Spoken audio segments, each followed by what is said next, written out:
Please welcome Mr. Malcolm Hoenlein, Executive Chairman of the Conference of Presidents of Major American Jewish Organizations, to the stage.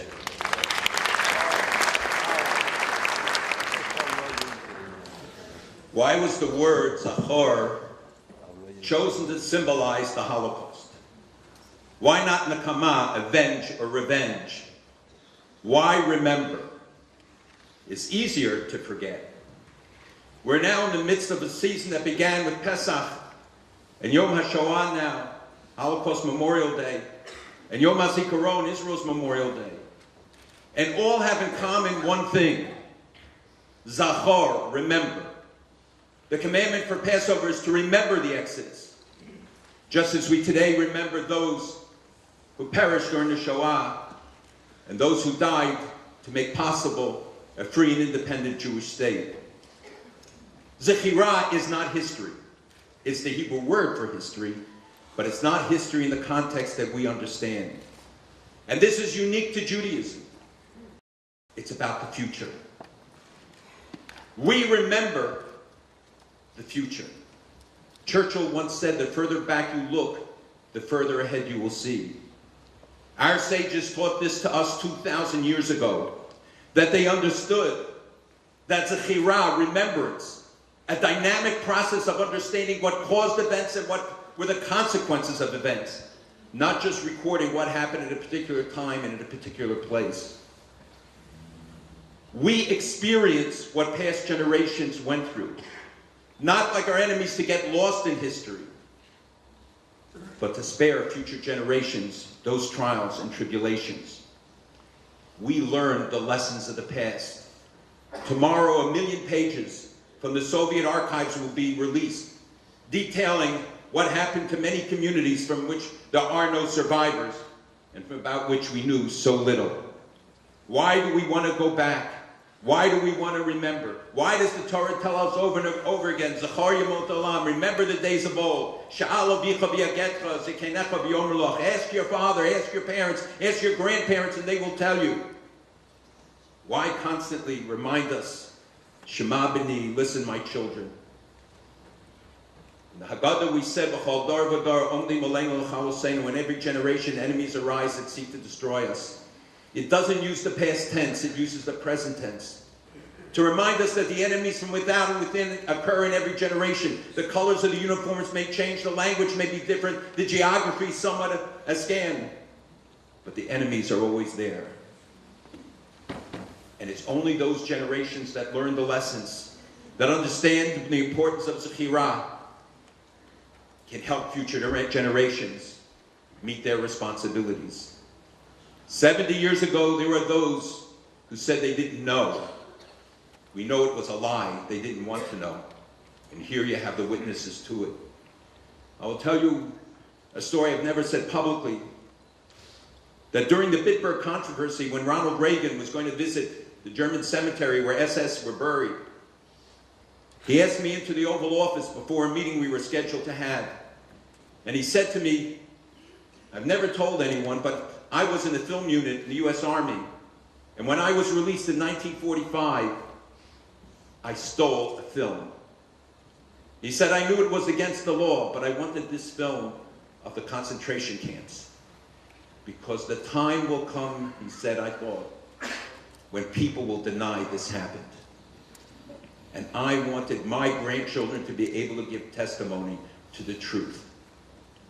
Today we see how wise he was about those who seek to deny. You know that there was a meeting in Jordan a couple of months ago. 40 countries gathered, including UNESCO. And the purpose was to tell us that the Kever Rachel is a mosque, that the Kotel is Al-Buraq's wall named for Muhammad's horse, and the Marat HaMachpelah is a mosque that never belonged to the Jews. One would think, with all the problems in the Arab world, they have better things to focus on. The answer is that they get it better than us. That if you take away our past, you take away our future. If you cut off our roots to the land, then what right do we have to be there? Look at UNESCO's documents today, which call Kutab Rachel, Rachel's tomb, a mosque. Think of a world in which the United Nations as countries with 60,000 people in an island in the Pacific, but never challenge its credentials. But every year, there's a challenge for the one Jewish state. That the United Nations Human Rights Council spends 41 resolutions condemning Israel, and only 2 weeks ago passed 5 resolutions. No, not about the deaths in Syria, not about the persecutions of Christians in Lebanon, in Egypt, in Syria, in Iraq, in Iran. All of them dealt with Israel. We see that in 70 years the world has learned little. That thousands of Christians can be killed and massacred and publicly executed, and they have nothing to say. We will not be silent about their persecution. But we see that the world learns little. The question is, what have we learned? Have we learned the lessons? We now see this campaign around the world to delegitimize Israel. The modern blood libel. We see the most ancient of hatreds being perpetrated by the most modern of technologies. Satellite systems reaching hundreds of millions of people, spreading lies. BDS campaigns, boycott, divestment, and sanctions. Yellow labels put on products that come from Israel. Boycotts and sanctions. We see again, Vayoreu Osana HaMitzrim, that the Mitzrim wronged us. And the question is, why doesn't it say they did wrong to us? The answer is that before they could enslave their neighbors, they had to show that the Jews were responsible for all the ills that beset Egyptian society. Is that not what Hitler did? He didn't announce a final solution. He wronged the Jews. And those of us who toured today, we saw the gradual implementation and getting people to believe that they were Jews are responsible for all of these problems, that they could finally accept the ultimate final solution. Today again, we see those who are trying to dehumanize, not the individual Jew, because it's not politically correct, but the corporate Jew, the collective Jew, the state of Israel. The intention is the same: to deny legitimacy to the Jews 70 years ago, to dehumanize them and say we didn't have the rights of other people, is now expressed in saying that the Jewish state doesn't have the first obligation of every country to defend its citizen. It doesn't have the right to exist. This is not about 67, it's about 47. And therefore the importance of the March of the Living, that we learn the lessons, that we recognize the signals. That is what Zechirah does. They are trying to intimidate us and to silence us. And our answer to them is never again will we be silent. Never again will we be intimidated. Never again will we not stand up for our rights.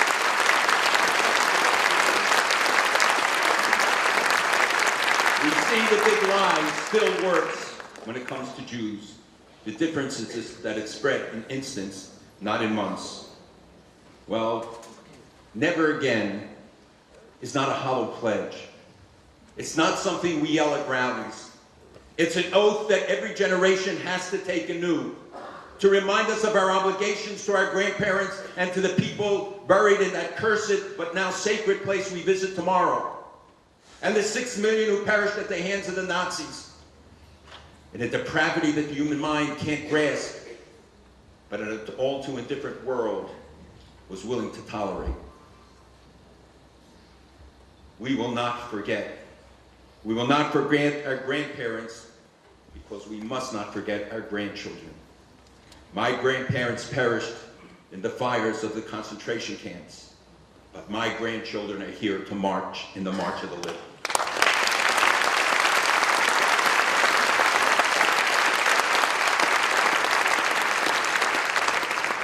The lesson of Jewish history is that it's not what our enemies do, but what we fail to do. It's we who raise the bar on what we're prepared to tolerate. The Jews in Egypt said, we can take it, until they finally said, no more. God said, now you're ready to be redeemed. How often did the Jews in Europe say, we can take it? We cut us off from education, from commerce, from things. They said, no, it can't get worse, it can't get worse. We raise the bar on what we will tolerate. Never again will we allow them to dehumanize us, to take away our rights, to proclaim us to be outsiders, that we will live as human beings with all rights, and we will assure that our children and our grandchildren and their grandchildren will be able to do the same.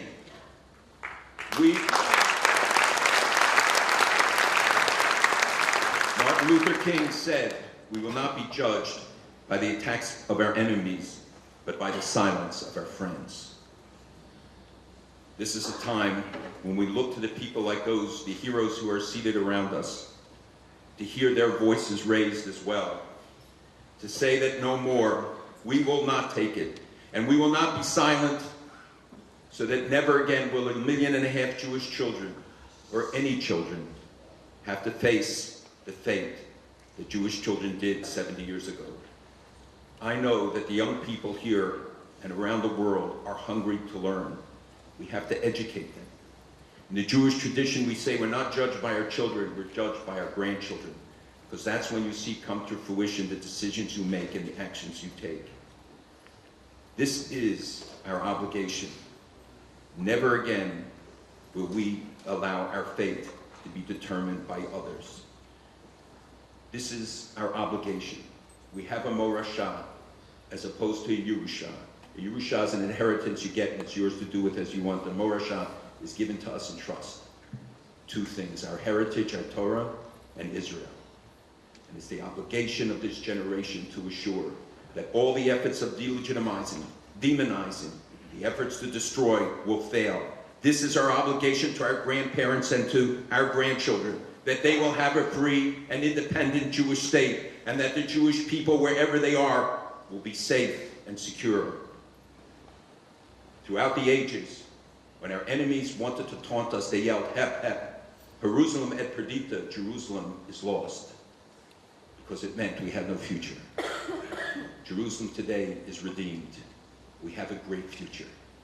We learned the lesson when Moses turned over the leadership to Joshua in 2 words, chazak v'amatz, be strong and of good courage. He didn't mean did he go to Jack LaLanne and work out. He meant be strong in your convictions and have the courage to carry them out. A lot of people have convictions but no courage. A lot of people have courage but no convictions. We must have both. L'charta v'chaim, our forefathers were told. This is unique to Judaism, to choose life. We often don't realize it, but every day we make choices of life. Coming to the March of the Living, I think, is a l'charta v'chaim, choosing life, because it renews our commitment. And all of you who help make possible for the thousands who will be marching, of young people who will be marching tomorrow, Jews and non-Jews alike, you have chosen life. And I believe that if all of us understand that responsibility of Zechirah, of learning the lessons of the past, we can assure a glorious future for all.